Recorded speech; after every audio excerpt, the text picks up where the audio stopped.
Hey, Steve here. And one thing I want you to be aware of is a technique, or it's not even a technique, it's just a thought process that I call escape routes.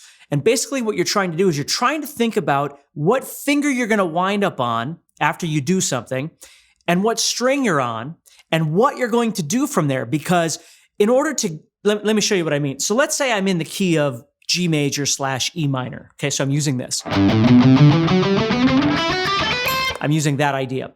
And let's say I come up the first and second strings here doing the 5, 7, 8.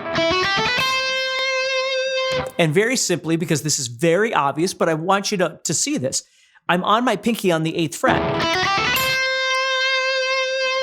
Which means that my next move, my escape from here, I've got to think about all the options I've got. Now, because I'm already on my pinky, I don't have any fingers available on this side to do anything fancy. So I'm either going to have to continue that direction, because that's where my fingers are, or I'm going to have to shift and figure out what to do. Now, I'm on my pinky, so if I shift up, which makes logical sense, I'm still going to have to descend because I'm on my pinky. You see? So if I thought about it, if I prefaced in my brain that I want to do something different as I'm playing, I'd have to think about strategically lining up on my first finger or some other finger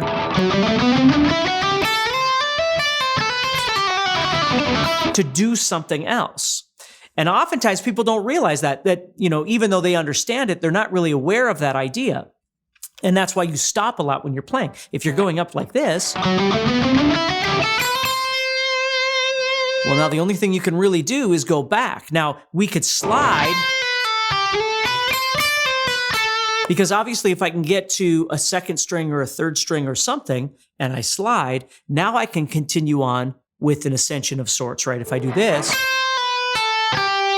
I now have that above me that I could do. But I need to always be aware of that as I'm playing. So as I'm shifting around the fretboard, instead of going and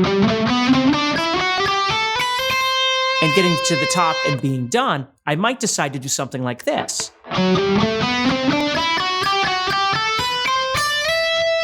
And see how with that skip in there, now you don't have to pick them, it doesn't need to be fast, I'm just trying to show you how this works. That moves me into another position. And I could do it on this string as well.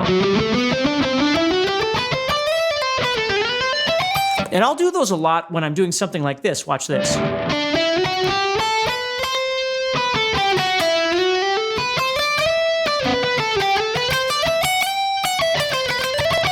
So if you notice, what I'm doing is I'm playing all the way up, I'm getting stuck on that top note, that pinky. And then what I'm doing is I'm moving up one fret, descending, and then my first finger then can escape upward. And you'll hear me do stuff like that a lot when I play. Now, another thing I'll do is I'll literally shift. Let's say I'm doing the same idea. So there, what you'll see what I'm doing is I'm tucking underneath with my first finger.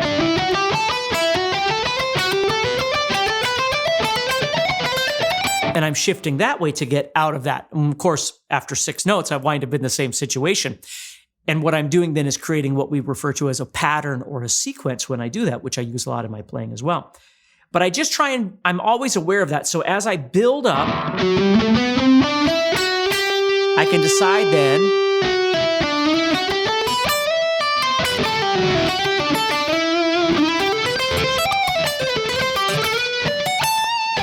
as I'm moving, to decide what my next move is going to be. If I wind up on my pinky, it's going to require me either to reverse and head back down, or it's going to require me to actually have to shift and go somewhere else. Okay, let's do this. Let's do this. We'll stay in this idea here. We'll stay in the E minor idea, G major. So if I did this, it's an arpeggio that I like to play a lot. And you can do this again. It's not about the lick, although you can certainly learn that and pick it, hammer, pull, wherever you want here. But when I get to the top, what I'm going to do is I'm going to slide up into another, and I'm moving into the G major arpeggio at this point. So I have. And I'm going to utilize the sound of that slide. I might not pick it again if I play this. I don't necessarily have to play that 10. I could just slide into that, and then I'm going to back down from there. And then from here, I'm going to move up. I'm going to play 14, 10. So I'm technically playing a B minor arpeggio here. So I have. And then what I'll do is from there, I'll slide up into the G right here, and then that sets me up into a nice, easy, into that E minor position, that standard E natural minor position, to decide what I want to do. But again, as I'm playing, I'm always aware if I slide down or if I slide up, what finger am I sliding on and what impact is it having? And think about that when you're playing.